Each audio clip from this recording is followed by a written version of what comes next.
won't tell you what happened. What's that? Okay, right. Well, first of all, thank you all so much for making some time tonight to get together for this. Probably the last, definitely the last. With William. The last time we did this was, believe it or not, almost 2 years ago. But if you ignore the scattering, so which I don't. So there's three new faces tonight. I just want to welcome, and in the alphabetical order, Clara, who will be playing have a little cameo role as the new barmaid in the Spotted Cow. We've got Dan, who will be taking over the role as Robert, and we've got Kate that will be playing Annabelle. Now, just there's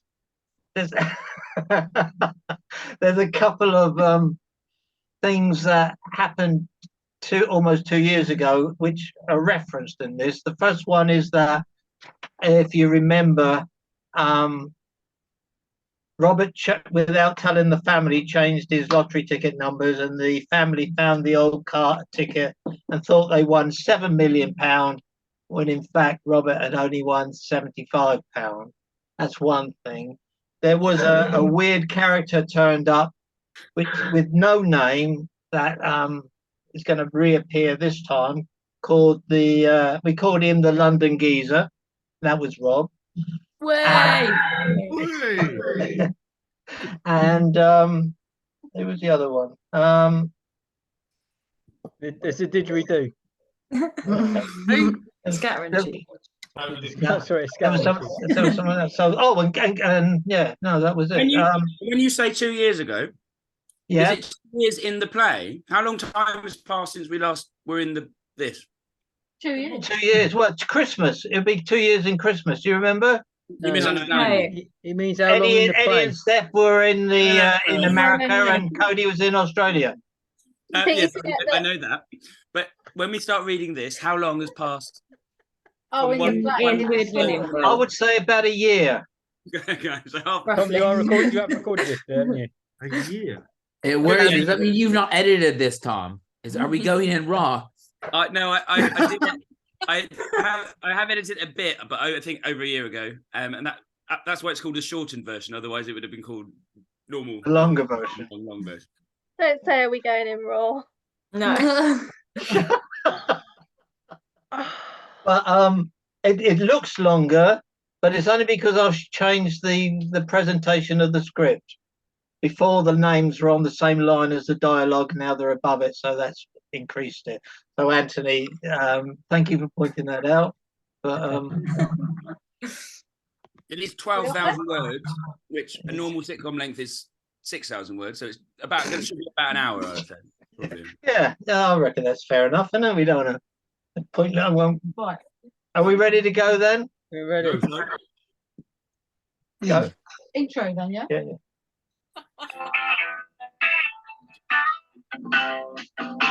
I'm so tired of working every day. Now the weekend's gone, throw my troubles away. Maybe you got the cafe, mister, you'll do alright. I want to see the bright lights tonight. It's early evening. Susan, William, Annabelle and Renee are preparing the table for dinner. William, don't touch any cutlery that I'm going to be eating from. Not with those mucky hands. I'm not touching the bit that goes in your mouth. William, harmful bacteria is a dangerous living organism. It moves about. Look, you've left a thumbprint on that plate you just laid. Go and wash your hands, William. I could sit on my hands and do nothing, but that would be wrong too. It was probably sitting on your hands that's responsible for the thumbprint. Look at the state of your jeans. The future belongs to the few, still prepared to get their hands dirty from honest labour. Future probably means a dose of botulism for the person who gets that thumbprint plate. Go and wash them, William, and use soap. How are you these days, Susan? You seem a bit stressed out still. Oh, sorry. I'm okay, I suppose. But seeing 7 million quid just slip through your fingers. I have to just struggle on. What else can I do? So you are still struggling then? I am, Rini. Made all the more acute by Robert acting as if it never happened. Maybe losing 7 million quid don't bother him as much as it did you. It seems you're right. As far as he's concerned, it never happened. Did he share the 75 quid he won with his new numbers though? He did pass me an extra £37.50 with the housekeeping money, but that almost made it worse. I can understand the emotional regret, Susan.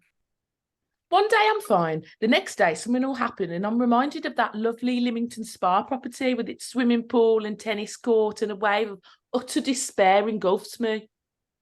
But you can't swim and you're rubbish at tennis, Mum. That is totally irrelevant, William. I'm not sure I'll be able to enjoy Wimbledon or the men's Olympic swimming in the same way ever again. Robert arrives home from work and appears to be limping. Oh, here he is. About as reliable as the 2:36 from Bromsgrove to Droitwich Spa. Why are you late? Sorry, can I just clarify? Are we all supposed to be from Birmingham? I didn't get the brief. Obviously. Right. Okay. Apart from mine, which is just northern. Okay. All right. I am a bit as it happens. It was such a pleasant evening. I thought I'd take a little constitutional stroll in the park before my tea. You. Not the worst, Robert. You wait. You must have the conscience of a deep water sponge. Don't you realise that your actions have consequences?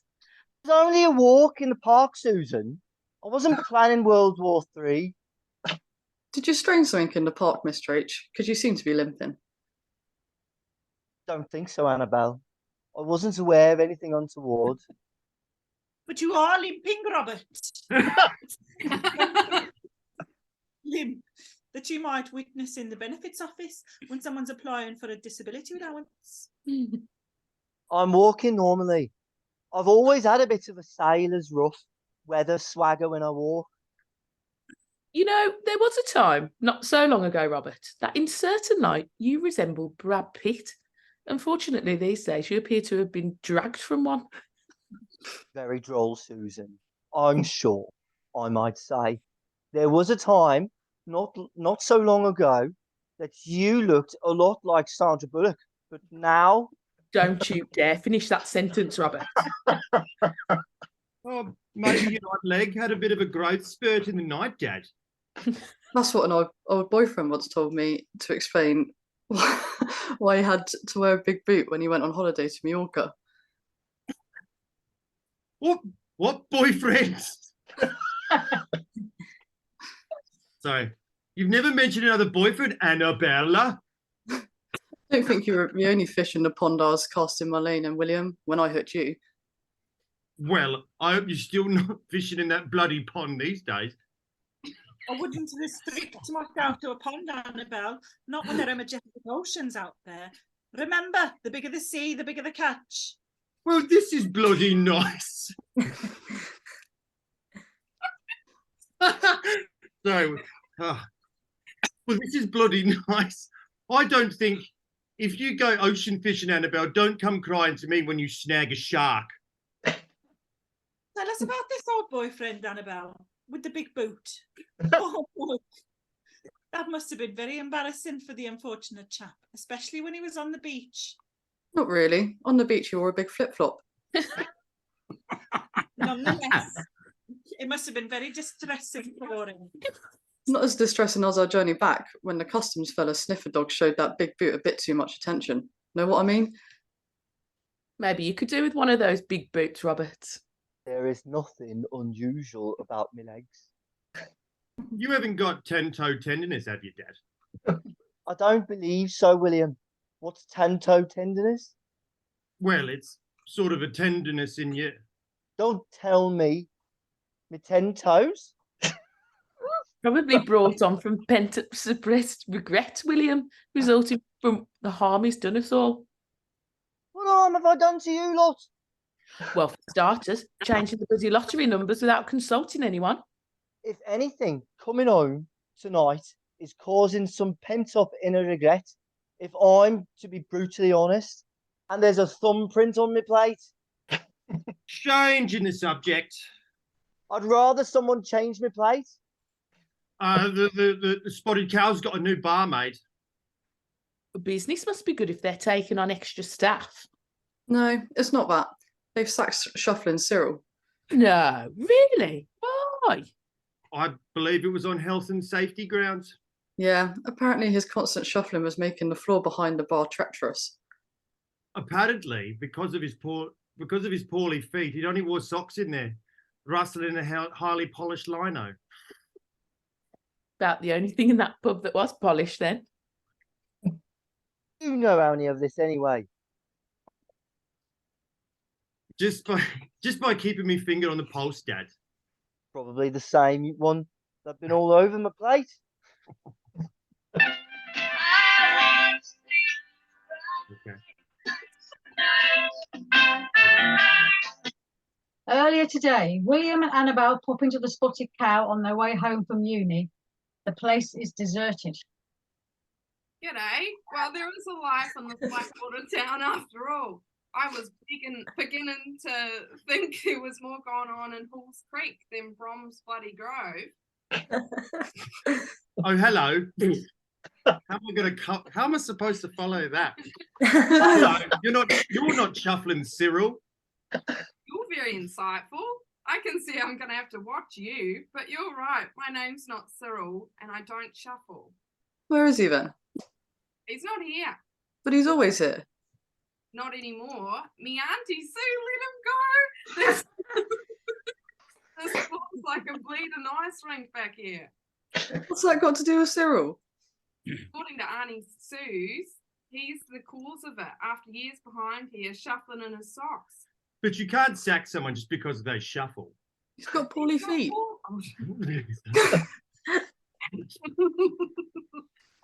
Look, you two, I don't want you to get in the middle of an industrial dispute on me first day. I can understand that, but you tell Sweet Sue from us we'll start a petition to get Cyril reinstated. Look, don't get cranky, bring your aggravation down on me. Shuffling Cyril's gone, so let's all move on. You don't appear to be from around here.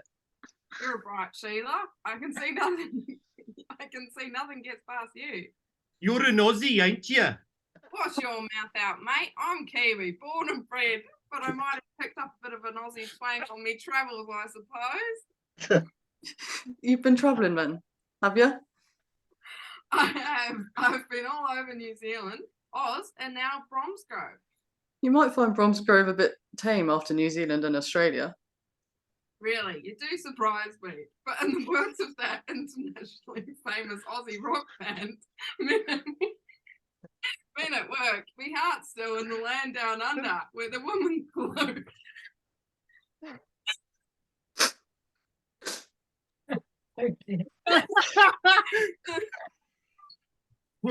And the funnelweb spiders make you chunder.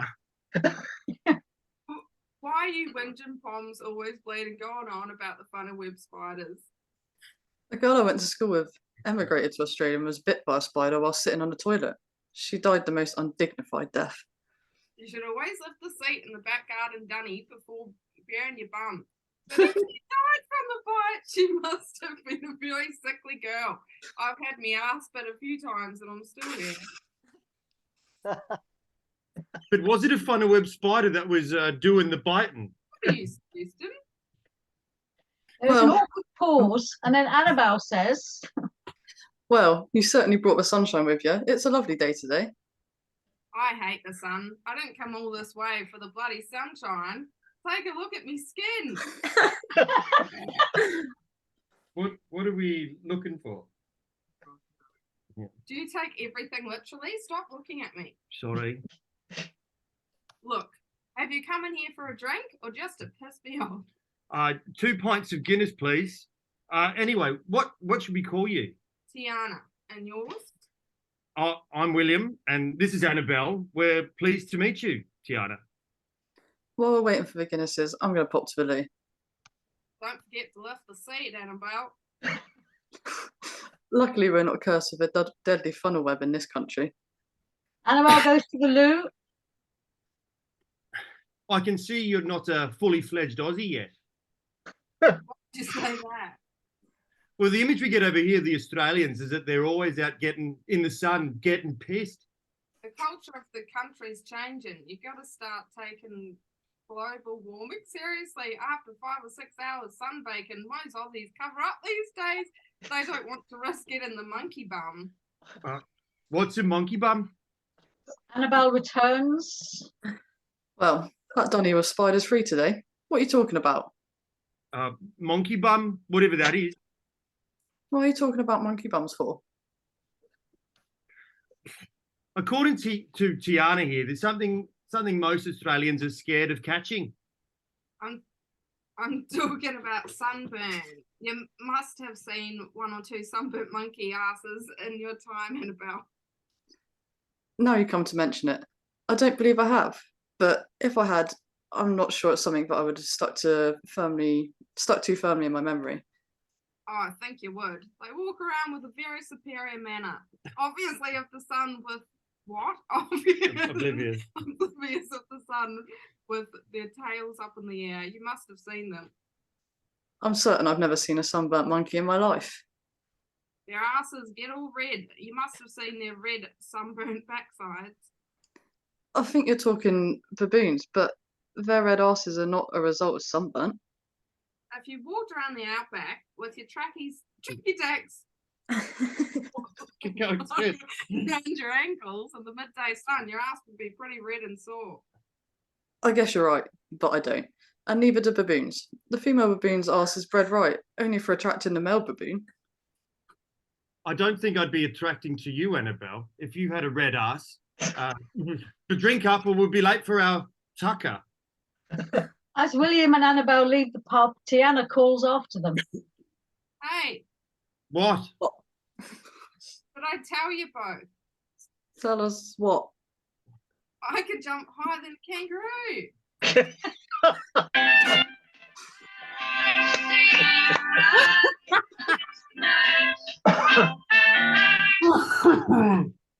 Stella and Richie's home. Same evening. Stella arrives home from work expecting Richie to have prepared tea and is not very happy. That's it, Richie. I'm finished with the Golden Sun luxury coaches. I can't take it anymore. I'm done. Richie's watching television. Yeah, that's good. What do you mean that's good?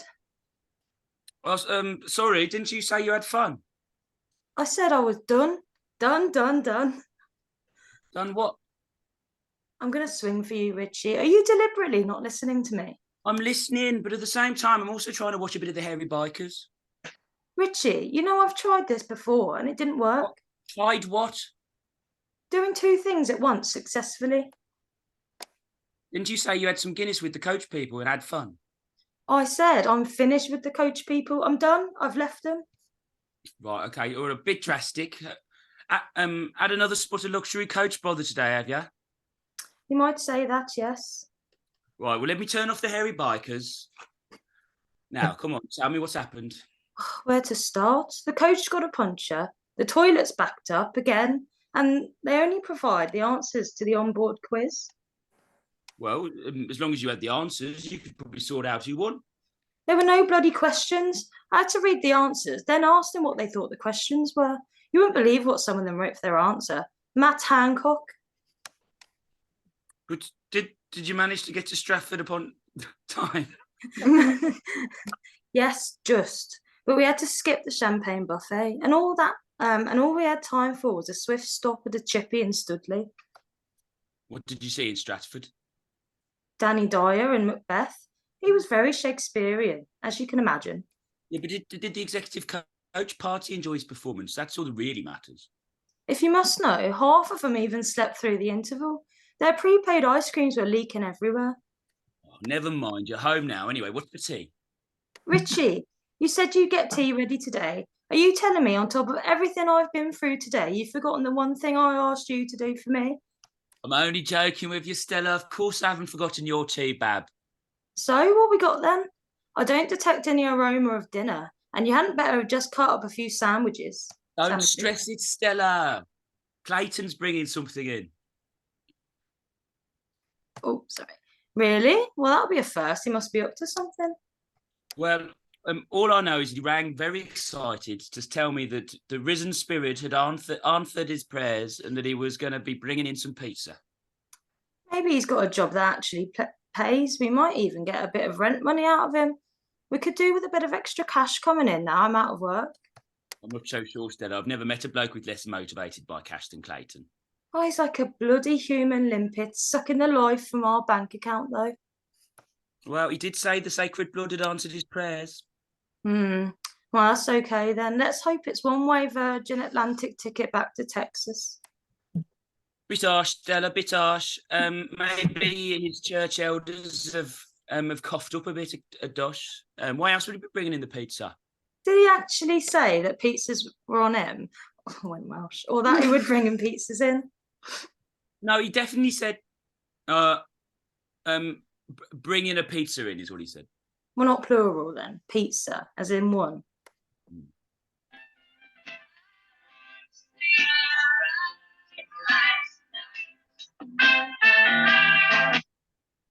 Betty's house.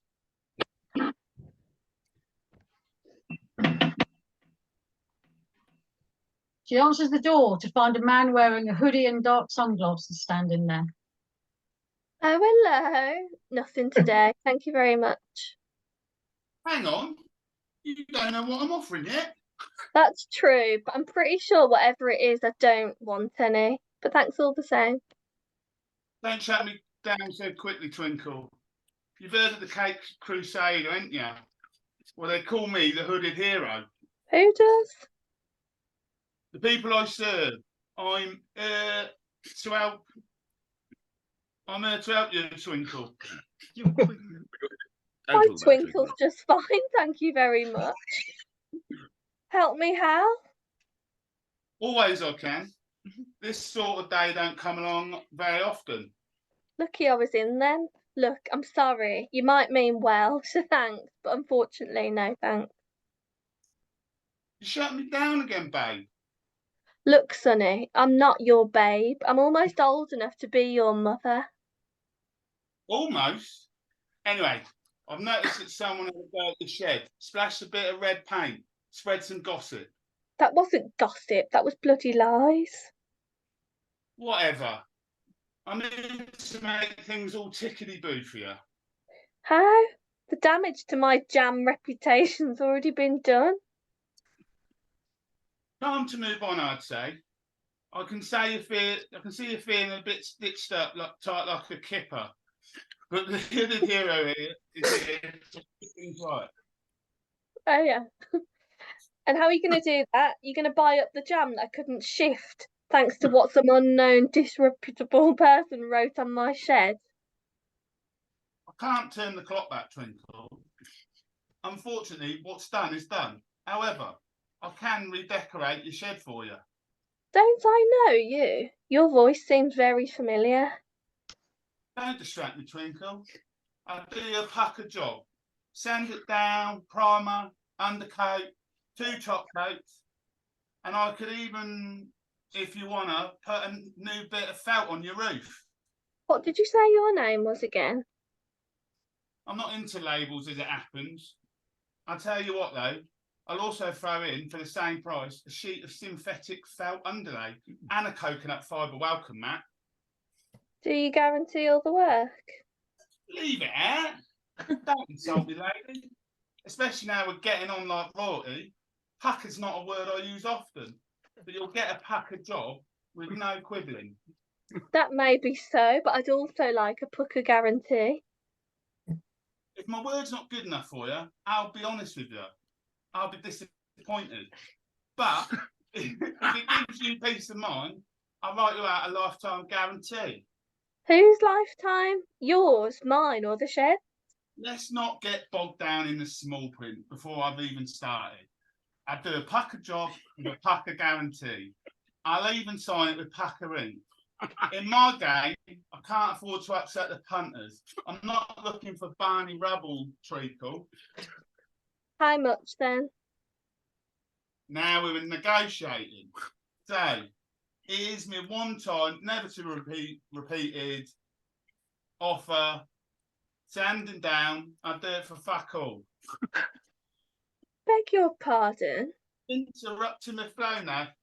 Sand it down, I do it for free, okay? Primer and undercoat. I suggest duckhead white for continuity. 2 top coats, either duckhead blue or duckhead green. Your choice, Twinkle.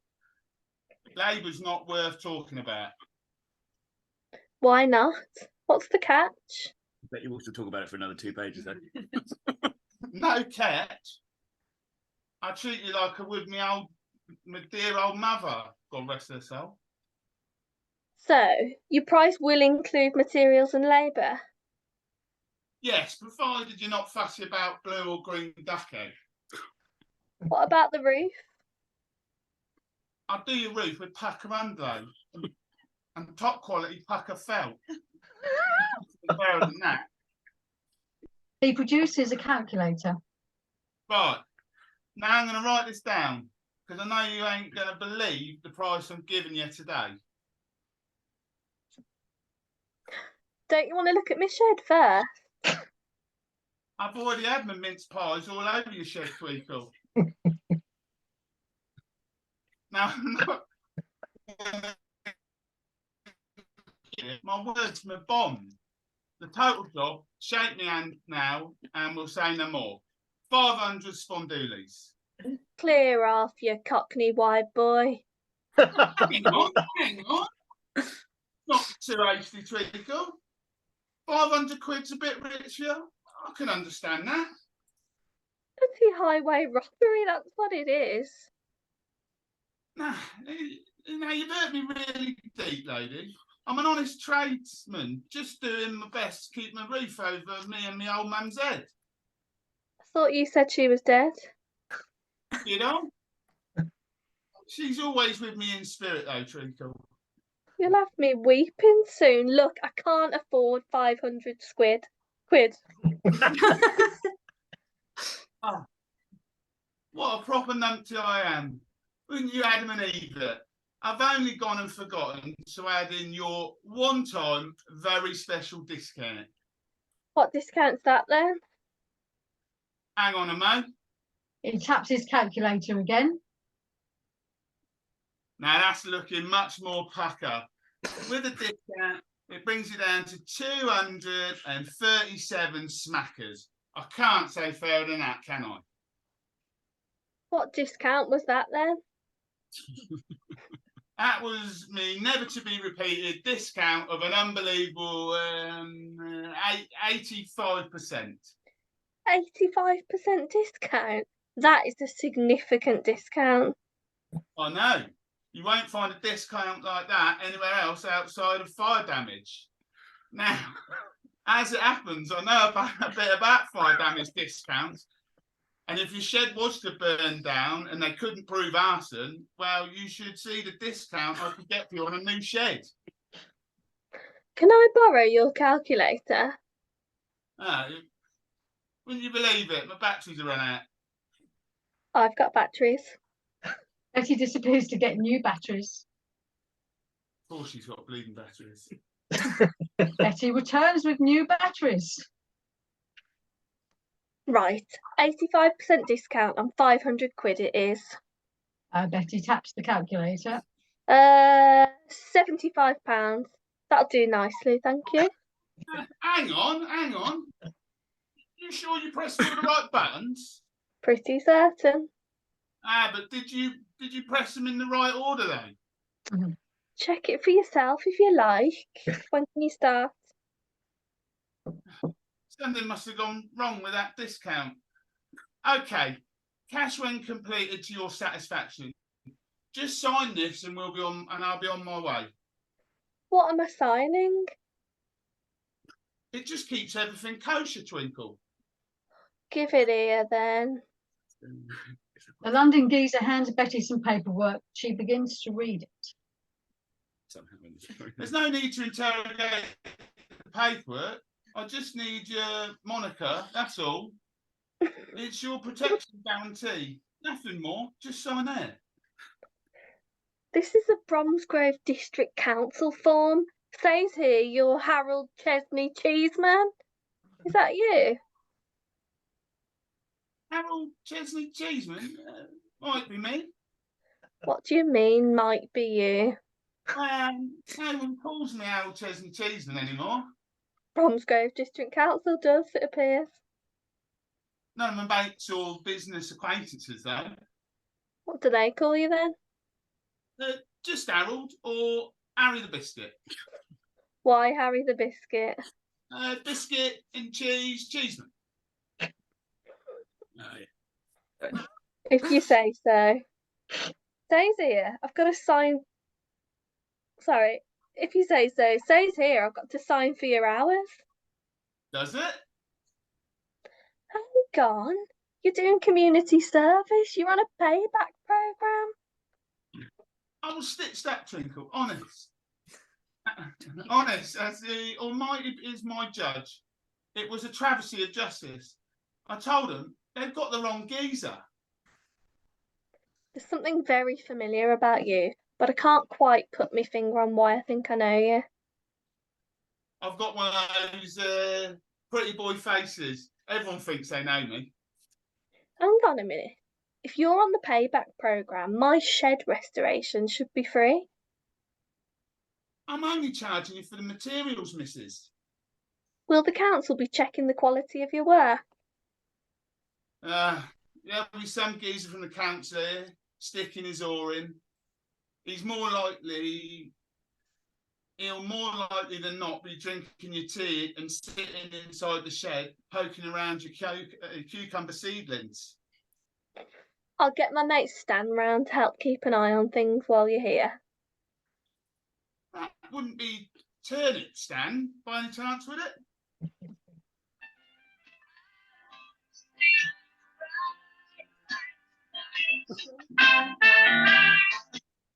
Stella and Richie are still waiting for Clayton to bring home pizzas. Okay, Richie, where's the Texas pizza boy? It's nearly 7 o'clock. Oh, sorry, Richie? me. I'm sure we'll be here soon. Oh, I know, he'll be here all right. He sleeps here for free, remember? I'm just not sure he'll bring the pizzas with him when he eventually rolls up. They hear the front door open and a familiar voice calls out. Evening, Stella, Richie. I have wonderful, exciting news. Clayton enters carrying a pizza box. You got quite a small box of pizza there, Clayton. I hope that's not your exciting news. Did you and Richie also want pizza tonight then, Stella? Well, actually, thinking about it, you've been on such good terms with the risen spirit on pizza. It's probably all we need. I'm afraid I'm not following your line of conversation, Stella. Well, didn't Jesus turn a loaf of bread, 5 fish and some wine into a meal fit for 500 people? Oh, he most definitely did. Fed them till they had to let their belts out a notch or two. Now, I appreciate you're probably not yet up to Jesus' standard when it comes to working miracles, but am I to assume that you're going to attempt performing something similar with that pizza? I'm afraid I'm still struggling to understand your question, Stella. Well, it would be unreasonable to expect you to turn this pizza into a feast that would feed 500, but I'm guessing you're probably thinking it's worth having a poppet turning into a meal for 3? A pop, Stella? As a disciple of the risen spirit, are you going to attempt to turn this rather small, insignificant pizza into something resembling a 10 or preferably 12-inch pizza? Or were you expecting us to divide up between the 3 of us? This less than average sized pizza, what size would you say it is? I would probably guess 6 or 7 inches. It might be 8 inches, Stella. I don't think so. Do we need a ruler, Stella? Oh, shut up, Richie. Stella, where's this line of conversation going? Okay, well, I'll try to be clearer. Are you expecting the three of us to share this gerbil-sized pizza? And that would provide, I'm sure you would agree, very sparse communion. This pizza. Stella holds her hand up to stop Clayton. Or, as I said before, were you planning some divine intervention, perhaps, that would result in us having to loosening our belts a notch or two? I'm sorry. Were you expecting me to bring home pizza for all of us? My fault, Clayton. I thought you said you were bringing home pizza this evening. Sorry, I didn't prepare any supper for me and Stella. Now she's got a grump on. Oh. So, I'm assuming there'll be no divine intervention tonight, at least regarding this miserable pizza. Look, I'm only a foot soldier, Stella. I can't work miracles. Yet. Don't be mean to Clayton, Stella. I said it's my fault. Then we turn full circle, Richie. I'm very sorry, Clayton. It's deadbeat Richie's fault. I'll pop down a chippy. Cod and chips for two, eh? You know, I just love the good old British fish and chips. For three then, is it? Well, gee, thanks, Stella. I'll pop this pizza in the fridge for later. Richie disappears to fetch the fish and chips. When he returns, the three of them settle down to eat. How's your fish and chips, Clayton? Delicious, Stella, you know? After Johnny Rocket Smokehouse Double, the good old British fish and chips tops the list. And I'll sleep easy tonight in my bed. Stella, occasionally you say things I feel you don't mean. Really, Clayton? Yeah. Anyway, I have a surprise for y'all, which I'm busting to relate. Now, don't tell me. Let me guess. You've decided to live with us. In our spare room? Forever? Feeling it again, Stella? No, it's much more exciting than home comforts. You are looking at the new face of the Botanical Gardens Religious Integration Department. Have you changed your face, Clayton? Richie looks closely at Clayton's. This one looks very similar to your old face. What exactly will you be doing, Clayton, in this new venture? I'll be taking over wedding and funeral duties, and there's more. There's also the prospect of them opening a facility in Texas and amalgamating with the Church of the Sacred Blood of the Risen Spirit. And when you say prospect, have the Botanical Gardens actually agreed to this amalgamation? Well, there's a few I's to dot and T's to cross, but let's say I'm optimistic. And your role in this Anglo-American amalgamation? Well, I'll be organizing coach trips to Splendora so that the people will, at first hand, feel the power of the sacred blood. And you're going to sell this adventure to people of Bromsgrove, are you? Absolutely, I am. And how? With my enthusiasm, Stella, and I know Reenie will be enthusiastic too. Is it me? Right. I was just trying to follow the narrative of the episode. I feel that I could be enthusiastic too, Clayton. More importantly, are the Botanical Gardens going to be enthusiastic? I'm sure they'll climb on board once they fully understand the commercial opportunities this new venture offers. I'll be a sort of Moses, leading the Israelites out of the desert and taking them to the promised land. Don't think you'll find many Israelites in Bromsgrove, Clayton. Why not lead the Bromsgrovians out of Bromsgrove into the promised land? But didn't that mission take Moses 40 years to achieve? Oh, but he didn't have a Botanical Gardens coach, Stella.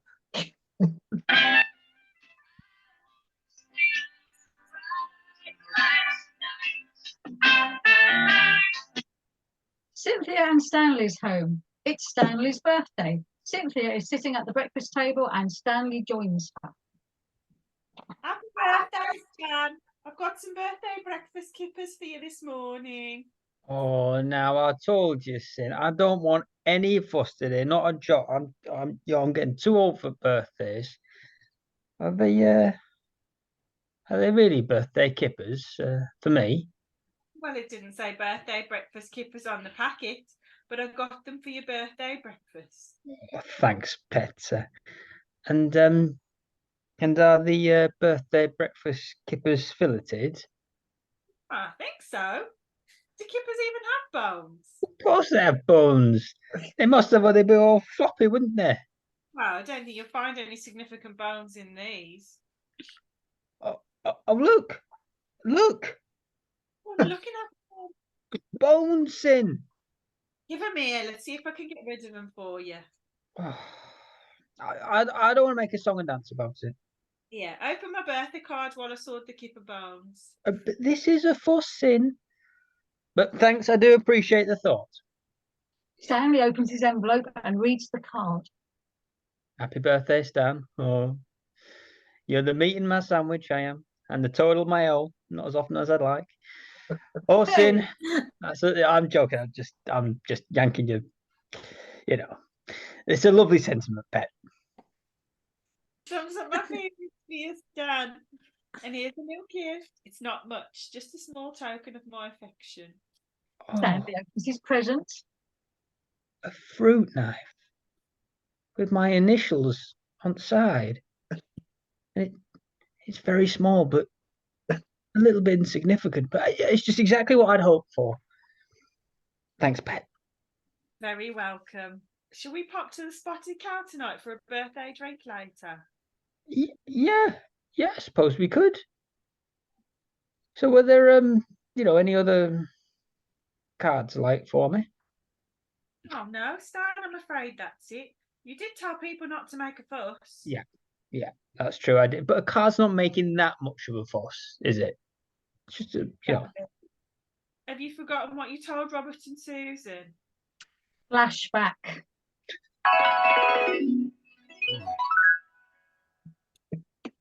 Robert and Susan's home a week ago. Cynthia and Stan have popped round for tea. More tea, Stan? No tar, Susan, but I'll take another one of those hot buttered scones if I may. Did you make them? They're very good. No, I'm afraid I've not had time, Stan. Oh no. Probably do with a bit more fruit, I'm thinking. Stan seems to like them, Mum. You do, Stan. Take a few home with you if you like. Susan's bought a big box of them. Economy box, was it, Susan? If you like them that much, Stan, I'll stick a few candles on one and you can have it on your birthday. When's your birthday, Stan? Oh, I'm not bothering with it, Robert. It's next week, actually. But I'd like to pass by a lone footprint on a deserted beach, washed away by a different wave. Really? I bet the one-legged hopping person who left the footprint celebrates their birthday, though, Stan. Possibly, but I'll be happy to wake up still breathing on the day. It's Wednesday, by the way. Well, that's cheerful. Just don't seem right though, Stan. I know I'm being a silly Billy, but birthdays they're just not my thing.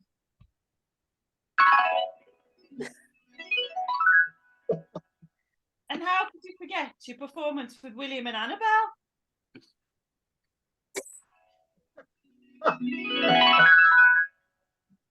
As Stanley and Cynthia leave Robert and Susan's home, they meet William and Annabelle arriving. Stanley, we see that you've been integrating with the family, circulating. Positive vibes you're activating. Not sitting down and isolating, or on your own just contemplating. Not in a cupboard masturbating. William, can't say masturbating just because a word rhymes. Don't mean you have to use it. Sorry, Stan. We just got back from our rapping classes. William, apologise to Stanley. It's okay, lass. I'll just say this. I'm a man of the seasons, but don't ask for no reasons. Don't push me around, because I'll make you back down. When I'm digging and weeding, my fingers are bleeding. I smile through the hard work, because I do it like clockwork. So let me just say, because there's no other way, I hate procrastinate, but I don't masturbate. Yeah? Stanley, you sure? What were you doing last week? It's in, pet. I just keep telling you, I was just cleaning it. Good on you, Stan. Never too old for a bit of bashing the bishop. Oh. He really doesn't need that sort of encouragement. Probably just once a blue moon. And on birthdays. Eh, Stan? Oh, don't tell him that, Annabelle. His birthday's next Wednesday. but it'll just take sorry. It's just another day in the book of inconsequential days. Oh, on come Wednesday. on, Stan. Let's have a party. Gotta have a party. We want a party. Give us a party. William and Annabelle dance off up the front path. Stanley watches them go. There'll be no party next Wednesday. Do you hear? Thursday. Thursday. William, Annabelle, I don't want no fuss.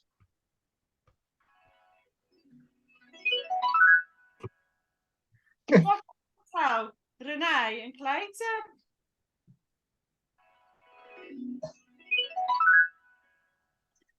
Stan bumps into Renee and Clayton on the high street. Oh, howdy, Stanley. What a beautiful day. Hello, Clayton. Really, looks like a bit of rain to me, but how are you both? Good, thanks, Stan. Especially now that Clayton's avoiding the Bromsgrove households where the devil appears to be in residence.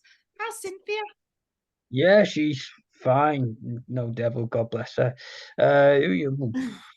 She keeps going on about my birthday, though, next Wednesday or Thursday. Make a note in your book of important events, Clayton. We don't want to miss Stanley's birthday. Will there be a family knees up? No, that's not likely, really. Why not? We can't let it pass without marking the occasion. Oh, I'm sorry, but there'll be no celebration. I like it to pass by as a murmur in a box of quiet murmurs.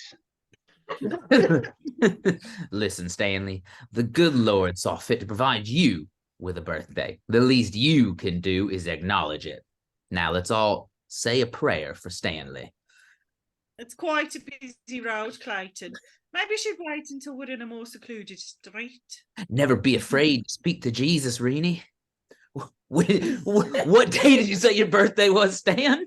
Well, it's next Thursday, but Oh Lord, bless our dear friend Stanley here, and make his birthday next Thursday one he will remember with spiritual joy and happiness. Then these people are watching us. Cast aside all his negative thoughts regarding the anniversary of his special day, when baby Stanley was coaxed from his mother's warm inner core. Help him embrace that day. Amen. Renee, amen. Oh, sorry. Clayton, we're drawing quite to a large crowd now.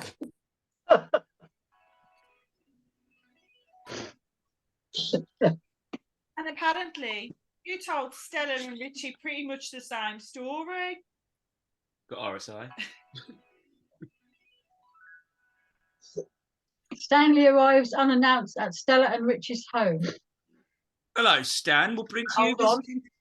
Hold on. Thank you. Hello, Stan. What brings you visiting today? Stella, Stan's here. Hello, stranger. Nothing wrong, is there?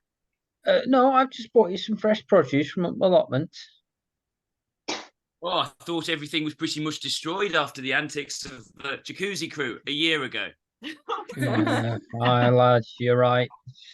All that LSD still knocking around in soil. But we managed to salvage some items. Did we? Where's that? Oh, I just love homegrown soft fruits. Not so keen on the vegetables, though. What have you bought us? Well, a few runner beans, a couple of turnips. Well, some of you notorious turnip Stan. I don't want to be snapping me good knife when I'm slicing them up. Ella, please. I know you're only joking, but I'm trying to put a turnip gate behind me. I never put a rock inside me turnips. I know, Stan, but surely it's time to put the past to bed and move on. Easier said than done, Stella. It's engraved in my memory. And on the side of your fence, Stan. Never mind, a bit of paint will cover that up. I'll tell you what, you pick a colour and Richie will get some nice paint and cover it and come over and repaint your fence for your birthday. Will I? Who told you about my birthday? I was trying to keep it quiet. Peyton told us. Oh, they started praying to me right in the middle of Badger's Street. So, your birthday, Stan, what are you going to be doing? Oh, I'm doing now, Stella. My birthday will be a very low-key affair. I like to pass it by unnoticed, like like a fart on a pig farm. Like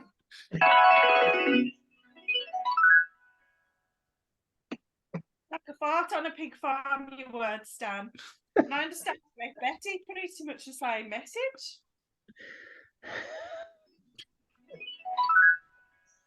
Morning, Betty. Betty meets Stanley up the allotment. Morning, Betty. I think we're beginning to get things a little bit more ship-shape again. I just hope the council clears Jim's old plot of what remains of his old shed soon. All those burnt out embers, so sad. I was thinking about putting a plaque up somewhere, memorialising him and his life. A plaque, yes. With a poignant message, yes. That would be nice. What could it say, though? I don't know.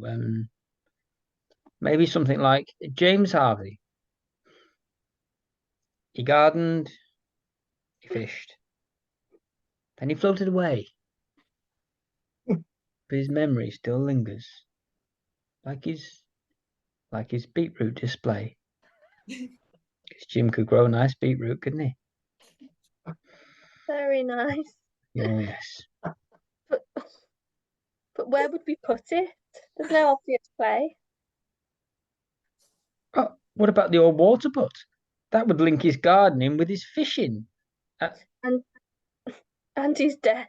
Yeah. But that Yeah. water butt stinks in the summer and either freezes or overflows in the winter. And I'm not sure how Sim would feel about visiting a water butt on Jim's birthday and his death day.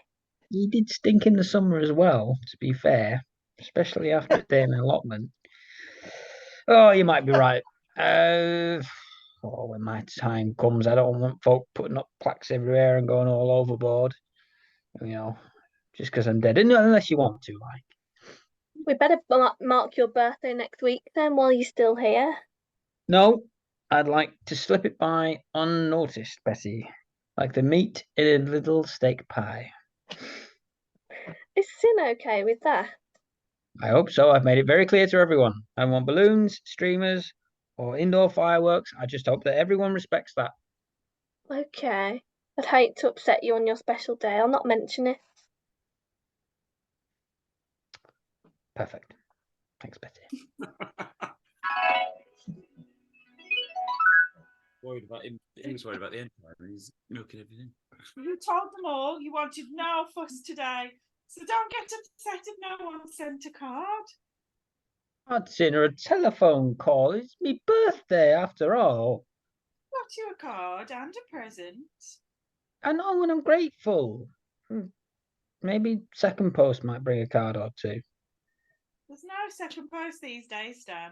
I'm afraid my card and present look likely to be it for this year. But there is one consolation. It looks like there'll be no fuss, Bab.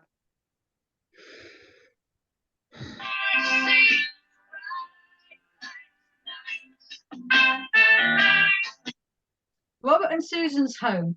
It's early evening on Stanley's birthday. William, Annabelle, and Susan are watching TV when Robert enters the room muttering to himself. What am I supposed to do? One of them says one thing, the other one's something else. William, your dad's muttering and has the look of a troubled man. Ignore him, Annabelle. Old people tend to do that a lot. Must know, I've just had a call from your gran. She'd like us, if we've got time, to pop round to wish Stan an happy birthday. It's a bit short notice. And I thought he didn't want a birthday celebration. Mum thinks he's being daft and really would like us to see us all. But what if he did mean it? Us rolling up around there, finding him sulking in a corner because we've all ignored his birthday request. Be very awkward. Just then, Rini arrives home. Hi all. I'm absolutely knackered. Saving souls in Bromgrove's bloody hard work. Sure you're properly equipped for saving souls anywhere, Bab? Leighton says I have a calming presence, but honestly, half of them I don't meet. Don't even know they've got a soul that could be saved. And the other half, I swear to God, were born without one. Robert. Dan. Oh, can you hear me? It's a tricky subject, souls. That was worth it. Yes, Danny. One woman told me she was convinced she'd lost her soul on the 144A Bromsgrove to Longbridge late bus. That's very specific. How could you be so certain? She said something about a charismatic bus driver, a lost purse, and 15 Jägermeister silver bullets she'd had earlier that evening. Oh, now we've another sort of quandary. What's that? Means doubt or confusion, Rini. I know what a bloody quandary is. In fact, I often find you a quandary. Amen to that. No, we were just discussing what to do about Stan's birthday. What's to discuss? The old duffer don't want any birthday fuss. But Mum thinks he's just being a bit, well, being a bit of a Stanley. We could all just go around there on some unspecified reason to test the water. And if you don't mention his birthday, we could just come back home again. What, or just turn up for no good reason on his birthday and no one mention it, and just sit round for half an hour and then come home again? Where did we go so badly wrong with him, Robert? Maybe we kept him in short trousers for too long.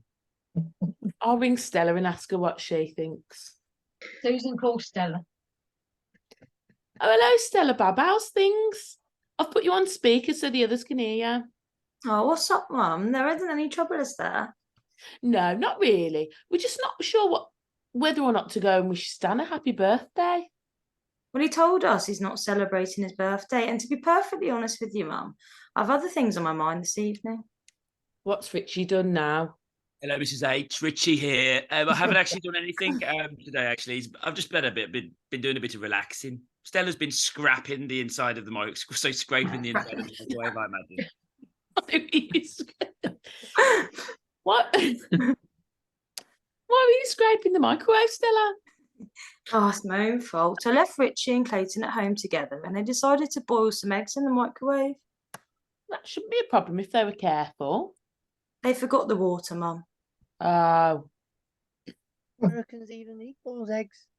Oh, is Clayton with you too? Howdy, Robin. Good to hear your voice. A boiled egg would have been a rare treat indeed if we'd only remembered the water. Hello, Clayton. You were there. How's it going? I've got exciting news for you, Robin. Clayton's found himself a job, which means he might be travelling back to Texas. Oh, and you think you're going to miss him? Oh, no, that's not going to be a problem. There's just no guarantee that he won't come back again.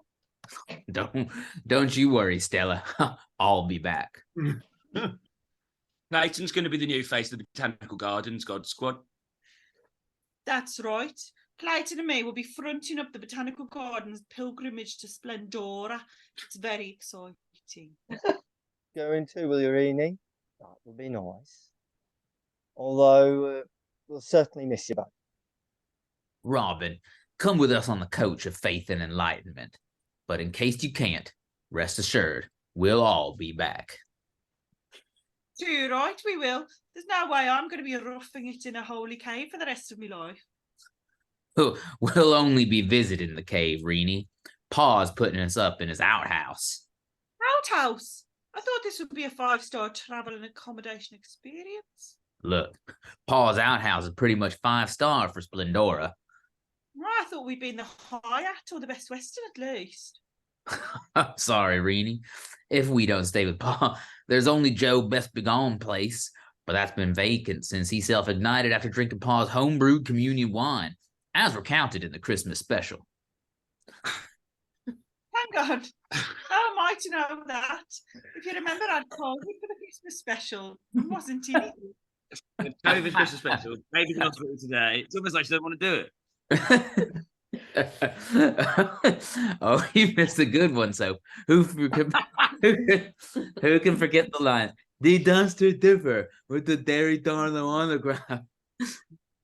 I forgot. Dari Darlow, what's a dipper? Don't you remember? Someone broke Clayton's nose in the Christmas special, Clara, which made him speak like that. That don't sound very Christmassy.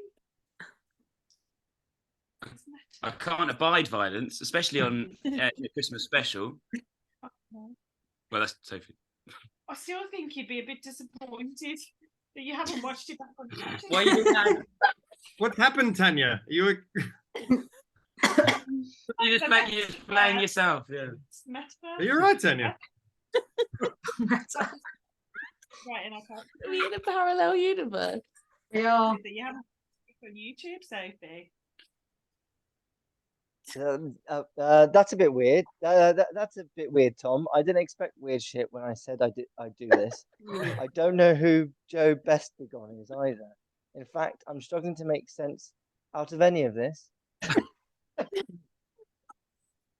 Sorry, Dan, but I did explicitly tell you that it would be exactly like this. Try and stick with it, mate.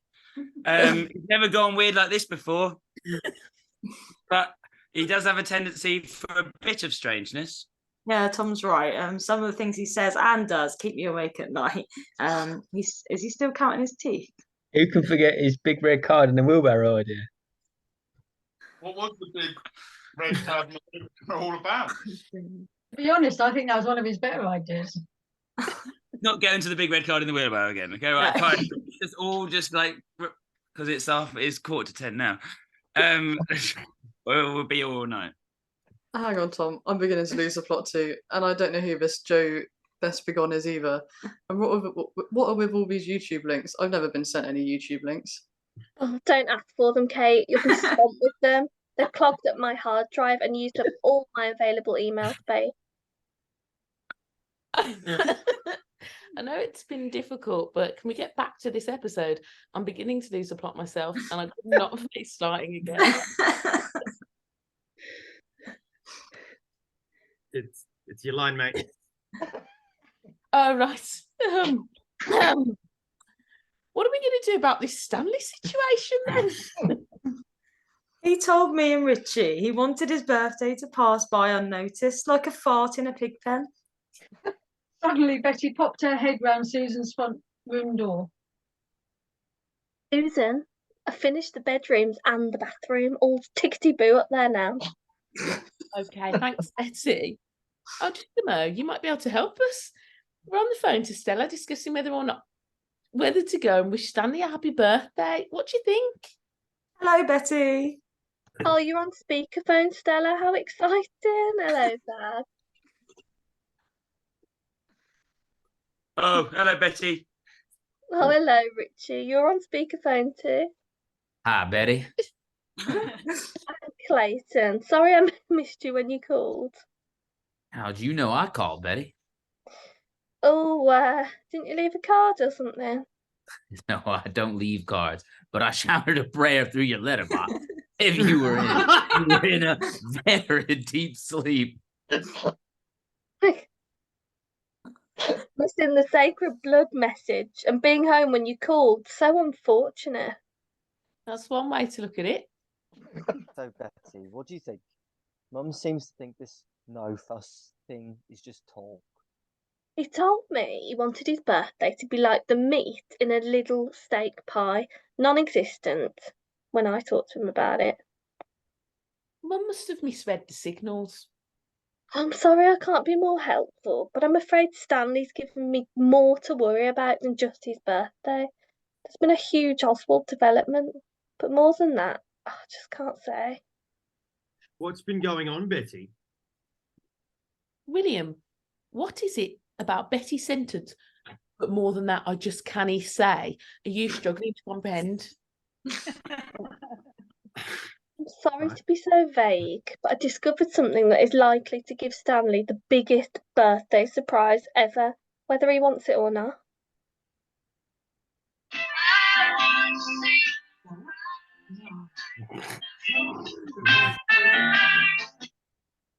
Cynthia and Stanley arrive home after a birthday drink together in the Spotted Cow. No, that wasn't much fun, Stan. You hardly said a word all evening. Well, the amount of money we pushed over that bar and the pub over the years, you'd have thought they'd have stood us for a free drink on my birthday. You expect the new barmaid to know it was your birthday? Shufflin several knew. But he wasn't there. And why do you think he'd know any more than the new girl would? Who was it? Because I popped in on my way home from the allotment last week and I told him. Hang on. You told him when your birthday was and that you'd pop in for a drink on the day. Yeah, well, sort of. What do you mean, sort of? I told him it was my birthday on the 16th and that me and you would pop in. What else did you tell him? I told him I didn't want to make a meal of it. Sorry, I didn't catch that, Stan. What'd you say? That he wasn't to make a meal of it. But a free pint's not making a meal of it, not in my book. That's just, Oh, well, maybe not, but he wasn't there. And anyway, why would he tell anyone after that message? You've only got yourself to blame. But sin. Nothing. You told everyone who'd listen you didn't want any celebrating your birthday, and now you're upset because that's what everyone's gone and done. I'm not upset. I'm happy. I'm very happy. I don't want to fuss on my birthday. Why are you being so bloody miserable then? Because a bloody card from your nearest and dearest or a happy birthday phone message and a free pint is not making a fuss. I tell you what, I'm going to bed. Oh, it's not even 8:30 yet. I've got a lot to do up the allotment tomorrow. Night's in. Good night, Stan. I'll be up later. Cynthia pours a drink and switches on the TV. Then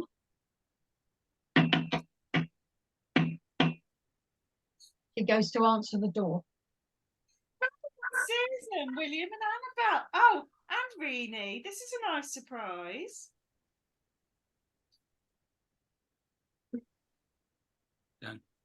Robert. Robert, you're on mute. Sorry, where are we? We're on 43. Page 41, sadly. 41. Sorry, I just skipped 2 pages. We're top of 41. We weren't sure. Okay. We weren't sure what to do, Mum, so we thought we'd pop round and just say hello and wish Stan a happy birthday. We'll not stop long. Is it? Sorry. Oh, that's not making a fuss, is it, Mum? No, it's a nice thought. Come in. Let me get you all a drink. Have you been out today to mark Stan's birthday, Gran? We went up the cow for a drink, William. Do you have a nice time, Gran? No, not really. Stan got upset when there was no free drink for him. He probably told them he didn't want any fuss as well. No, he did. And he told Shufflin Cyril that last week. He was very rude about their sandwiches, Robert. Well, you can't blame Shufflin Cyril. He wasn't there. He's been sacked. Really? That's strange. He wasn't in there. What's happened? Sweet Sue sacked him for shuffling. Been shuffling up there for years. Shuffling. We're going to start up a boycott of the spotted cow. I know lots of celebs who won't go near the place if I tell them there's a boycott on. But I can walk to the spotted cow. The boycott would be very inconvenient. That's right. Thinking of number one again. Can't you see there's a principle at stake here, Robert? The little man against big business. But I'll have to catch a bus to the next nearest pub now. Just then, there's another knock at Cynthia's door. Ah, Richie and Clayton. I'm so glad you came too. Come in and join the others. Well, the whole family's here now. Great. Where's Stanley? Oh, he's gone to bed. What? What? But it's not 9 o'clock yet. So what are we all gonna do? Do you want me to go and wake him up? Probably not a good idea, Clayton. If we wake him up, he could get punchy. We don't want another broken nose in this episode too. I can't leave for Splendora and not say goodbye to the old chap. As I understand it, Clayton, the coach trip's not been ratified yet. Ratified, smatified, Robin. When they see the interest the Texas trip generates, they'll be laying shed loads of cash on us. Interesting. Maybe then you'll be able to lay some rent money on us. Well, that will be God's money, Stella. Of course it will. Silly me. Why Stan gone to bed, Gran? Spotted Cow didn't give him a free pint on his birthday, and he only got one birthday card. Not giving a regular a pint on their birthday. Not on. And to add insult to injury, they've sacked Shufflin Cyril. What for? He's been there years. Shufflin. Someone would be shot if that happened in Texas. I sympathise with Cyril, but I cannot support a boycott. Dad, without proper representation, what can the little fella do? The boycott's the only weapon we have. We're starting a boycott, Robert. I'm calling Rylan. He'll join it. He'll join everything if it means getting his teeth on TikTok. Mum, this is a bit weird us being down here. And him upstairs in bed. There's an old Texas saying that if the Texas turkey vulture don't gobble, gobble, gobble, you won't improve the situation by poking it with a stick. That don't mean someone can't go up and poke Stan with a stick, seeing as we're not expecting him to gobble, gobble, gobble, Clayton. I'd advise caution, Robin. It's Robert! There's an awkward silence. By the way, Rini, Clayton, how's your engagement going? I'm happy to report we're taking it to the next level, Annabelle. What's the next level, really? Well, I can't believe I'm telling you all this, but If you'd rather keep it to yourself, then I think we will respect your privacy, Rini. I think I'd like to know about Auntie Rini and Clayton's next level. I suspect you would, William, but no, I'm quite happy to share it with you all.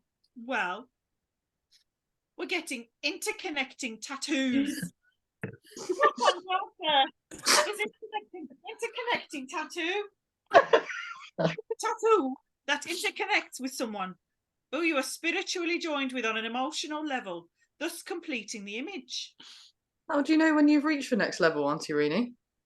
Oh, you know, Annabelle, you'll know. Do you think we've reached our next level yet, William? I'm not sure, Annabelle. Oh, what if we've reached our next level and we've missed it because of our youthful ignorance? You get the chance at another level if you miss your next level, Auntie Rini. Possible, but the young don't have the same concise appreciation of these special romantic metamorphoses that one experiences in later life. Don't they? Have we reached our next level, Stella? Richie, we reached our final level years ago. Did we? Why didn't we get interconnecting tattoos then? Because I couldn't make up my mind whether I wanted my tat to say miss or take. Miss Take. Well, I suppose you could have had miss and I could have had take, and then we would have miss. No, but you're not a miss anymore. I don't understand what you're talking about, Stella. I'm afraid you do, Richie. Rini, we have you had lots of multiple level relationships then? My longest relationship was 10 years, Richie. You can't count, Archie, Rini. He was in prison for 9 of that 10. Oh, how romantic. What was he banged up for? On the residential arson, Annabelle. He set fire to a rubbish bin. 10 years a bit harsh for just setting fire to a bin. It spread. I know a bloke that used to set fire to his farts. One of those spread and it set the back of his shirt on fire. Was it easy picking up the pieces? There were no pieces to pick up. His shirt was right off. I was talking about Rini's experience, not your fart bucket friend, William. I'm sorry to say, he married a woman from his parole board. Parole board? Is that even allowed? I suspect it had something to do with her unzipped bolero jacket. There's a pause as everyone digests Rena's last statement. So, what interconnecting tattoo are you both having? We've decided to each have a tattoo of the Lord Jesus's face. Half of it. Oh. How religiously romantic and totally appropriate. I know. When Clayton and me are travelling on the coach to Splendora, when we look down at our knees, we'll see Jesus' face smiling up at us. Well, let's hope both your legs stay the same size, or Jesus might start looking as if he's had a bloody stroke. Just then they hear Stanley shouting from the stairs. Same, Pet. Can you turn telly down? Keep me awake up here. Now, Stan, why don't you come down and have a brandy? That might help get you off. Oh, you're right. So, a nice drop of brandy is probably all I need to send me. Happy Birthday to you. Happy Happy birthday birthday to to you. Happy birthday, dear Stanley. Happy birthday to you. To you. That's it. Oh, well, what a surprise. I wasn't expecting to say. I said no. I did tell Sin that I didn't, Don't you dare. Sorry, Pet. But no Betty then. Bit surprised she's not popped round. Stanley, you've got nerve, my lad. You told her you didn't want any fuss today. You're very lucky you've got anyone here. But a small gathering's not making too much of a fuss, is it? You even said no indoor fireworks. Has no one brought any indoor fireworks at all then? Before anyone can answer, there's another knock at the door. This might be Betty now. Well, she left it a bit late. To be fair to Betty, Stan, you've only just got up yourself. Cynthia goes and answers the front door. Betty, I thought it might be you. Why? Were you expecting me then? Well, I just thought you might pop round. Did you? You haven't suddenly developed clairvoyancy powers, I hope. No, it's just that it's... Oh, never mind. Are you coming in, Bab? Is Stan in? I really need to see him as a matter of urgency. I thought as much. Same as all the others. What others? Well, we've got quite a gathering in here as it happens. Not for his birthday. Did he reconsider? If so, where's my invite? Family just turned up unexpectedly to wish him a happy birthday. I'm sorry, Sim, but I haven't come round on account of his birthday. Oh, so what's brought you around this evening then? I've got startling news for him, Sin. Well, you better come in. It's not going to upset him, this news, is it? I've had trouble with him up the spotted cow tonight. I'm not sure, Sin. That's why I'm a bit apprehensive with you. A bit apprehensive with you having such a full house, so you speak. Well, come in. You don't have any indoor fireworks in your bag, do you? I'm sorry, Sin. I didn't come prepared for birthday celebrations. Betty and Cynthia join the others. Hello, Betty. You're a bit late, Hello. though, aren't you? Hello, Stan. Happy birthday. Why are you wearing your pyjamas? Poor Stan. We woke him up, Betty. I had a bit of tension headache earlier and had to lay down. You don't have any indoor fireworks with you, do you, Betty? No, I don't. And I'm a bit surprised to come round here and find a full party and swing. Didn't know anything about it. We weren't invited either, Betty. We just popped round on the off chance. And made so much noise that we woke him up. I was not asleep. I was just laying in bed contemplating my life. Oh, Betty. What, Richie? Auntie Renee and Clayton are getting interconnecting tattoos. That's nice. So, if you weren't expecting a party, Betty, what brought you around here this evening? I have very important information for you, but it's up to you whether you want to hear it or not. I'm not sure. I don't want it spoiling my birthday vibe we're creating here. It would be a pity to spoil Stanley's birthday with bad news, now that he's got up. Remember, we don't have indoor fireworks to fall back on, should the mood turn bilious. It's a real pity. Indoor fireworks would create a nice climax to most gatherings. Stanley, if it was left to you, you'd still be in bed. Do you want to hear Betty's news or not? Okay, tell us, Betty. Then we can start playing the party games. So where's Flap and Fish? Flap the Fish. I'm not hunting for Flap the Fish, Stan. You need to get in touch with me. It's my birthday, pet. Go on then, Betty. But be quick as you can, like.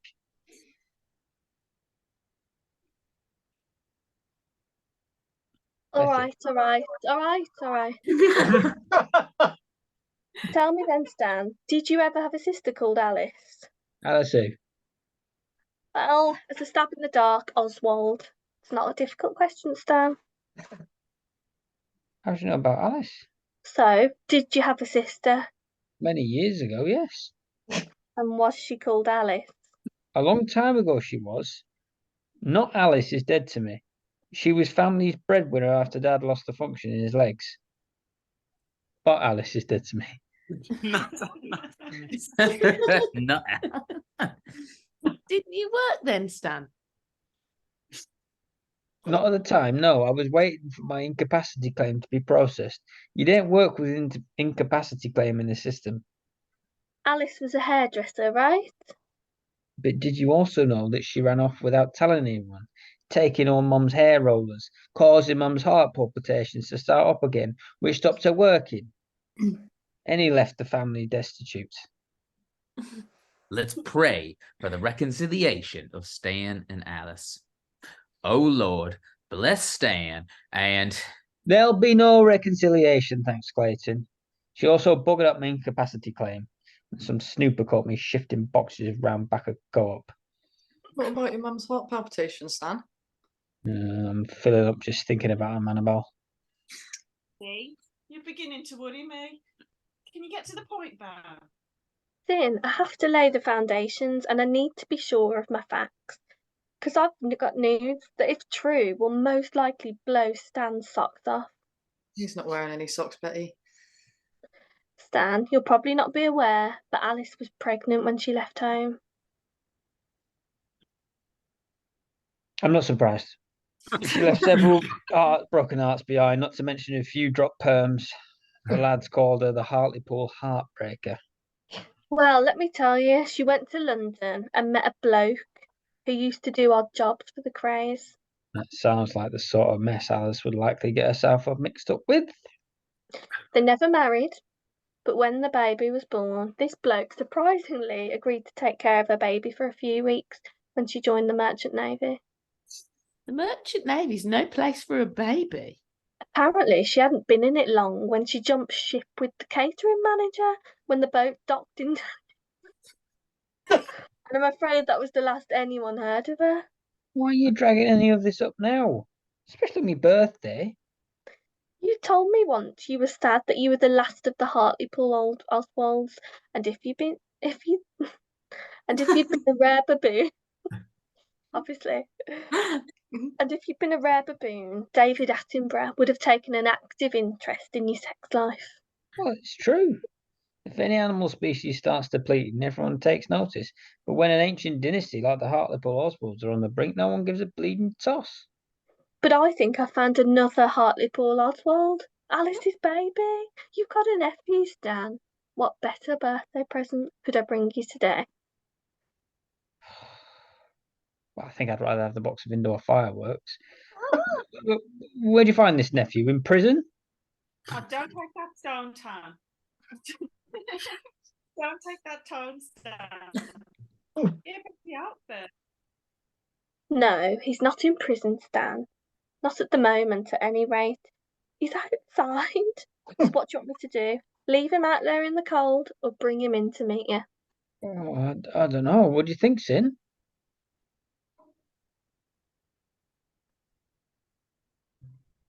Sin?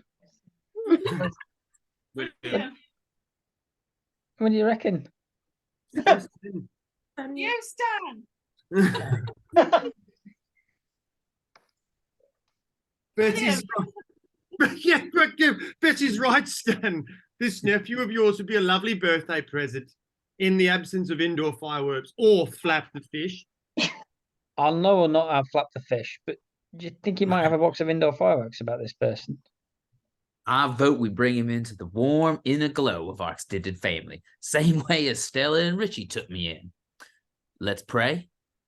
Oh Lord, bless Stanley and his nephew sitting cold and alone in the front garden. Give him the fortitude to enter the front room and...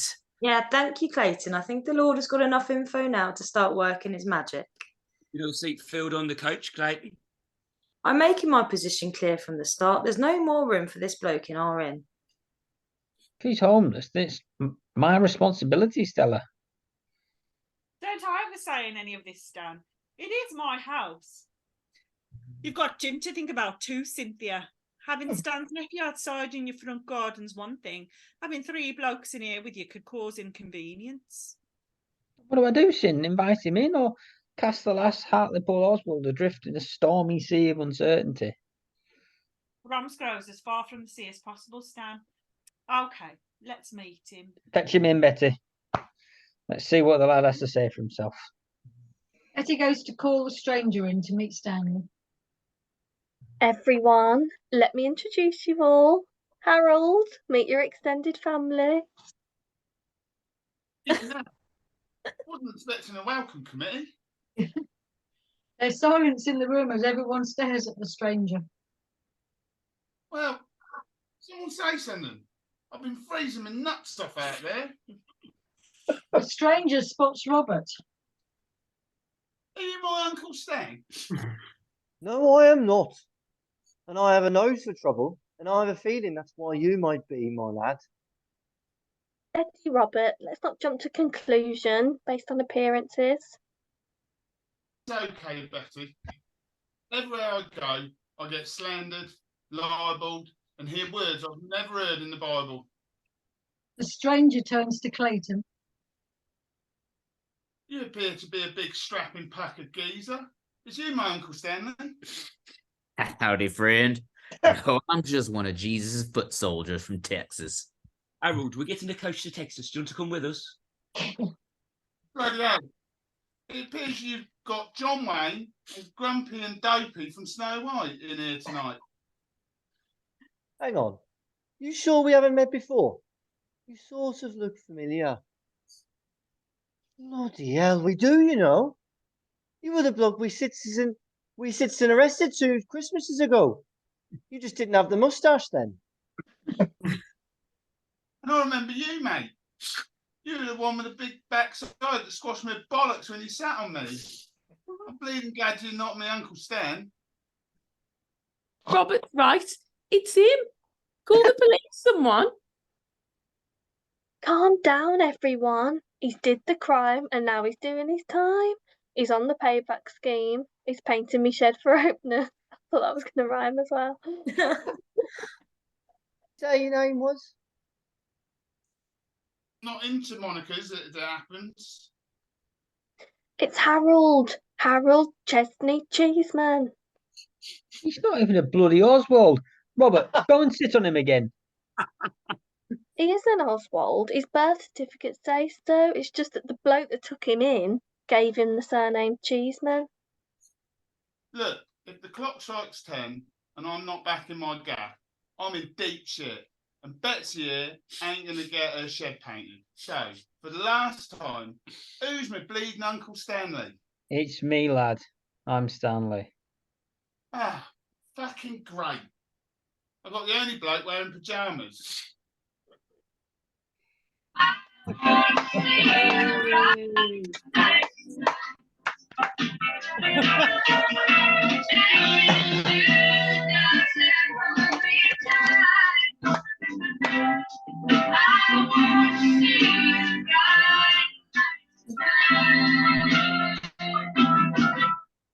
Thank you so much. Dave.